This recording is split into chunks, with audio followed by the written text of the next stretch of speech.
बिस्मिल्लाहिर्रहमानिर्रहीम। अस्सलाम वालेकुम नाज़रीन, मैं हूं मोहम्मद फ़ारूक और आप देख रहे हैं मेरा YouTube channel travel with Farooq 16। दोस्तों, खालिक़े कायनात ने अपनी वहदानियत का प्रचार करने के लिए इस दुनिया में अंबिया इकराम अपने अपने दौर में मबूस फरमाए, लेकिन जब अंबिया और रसूलों का दौर ख़त्म हुआ तो रब्बे कायनात ने यह काम अपने नेक बंदों के हवाले कर दिया। आज मैं आपसे एक ऐसी शख्सियत का जिक्र बयान करने वाला हूं जिनको लोग इमाम शाफी रहमतुल्लाह अलैह के नाम से जानते हैं। दोस्तों, एक दफ़ा का जिक्र है कि मस्जिद नबवी सल्लल्लाहु अलैहि वसल्लम के सहन में एक बुजुर्ग अपने शागिर्दों को हदीस पढ़ा रहे थे।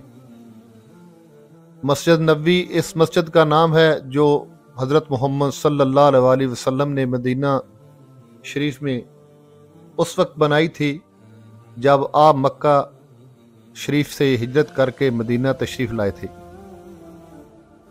ये बुज़ुर्ग अपने ज़माने के माने हुए आलम थे। दूर दूर से लोग इनसे हदीस पढ़ने के लिए आते थे। सब शागिर्द खूब गौर से उस्ताद साहब की बातें सुन रहे थे कि एक गरीब लड़का मस्जिद में दाखिल हुआ।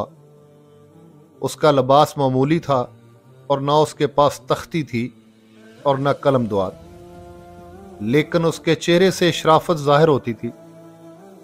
लड़का मस्जिद में दाखिल होकर चुपचाप उन लड़कों के पास बैठ गया जो अहादीस का सबक पढ़ रहे थे। सब तालिब इल्मों के पास कलम, दुआत और कापियां थीं और उस्ताद साहब जो कुछ पढ़ाते थे वो साथ साथ लिखते जाते थे। आने वाला गरीब लड़का कुछ देर खामोशी से उस्ताद साहब की बातें सुनता रहा और फिर मस्जिद के फर्श से एक तिनका उठाकर उससे अपने हाथ के हथेली पर इस तरह लिखने लगा जैसे वो तख्ती पर लिख रहा हो। कभी कभी उस तिनके का सर अपने मुंह में लेकर उसे थूक से भिगो लेता, यूं जैसे कलम को रोशनी से भिगो रहा हो।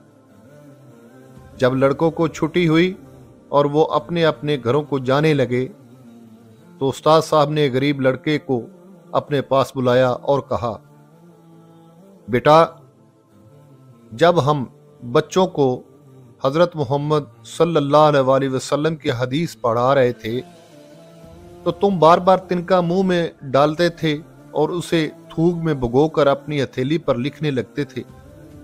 ये तो बड़ी गलत बात है। लड़के ने अदब से जवाब दिया, जनाब, खुदा न करे मैं हदीस की तौहीन करूं, बल्कि आप जो कुछ पढ़ा रहे थे उसे लिख रहा था।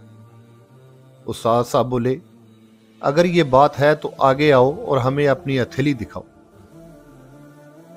लड़का बोला, जनाब, थूक तो खुश्क हो गया है, मेरे हाथ पर अब कोई निशान नहीं, फिर तुमने क्यों थूक और तिनके से लिखने की कोशिश की?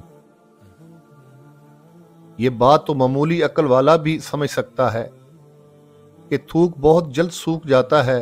उस्ताद साहब ने पूछा, लेकिन जब मैं ऐसा इसलिए कर रहा था कि मुझे वो पूरा सबक याद हो जाए जो जनाब पढ़ा रहे थे, और खुदा के फजल से मुझे और वो सारी बातें याद हो गई हैं। अगर आप फरमाएं तो सुना दूं।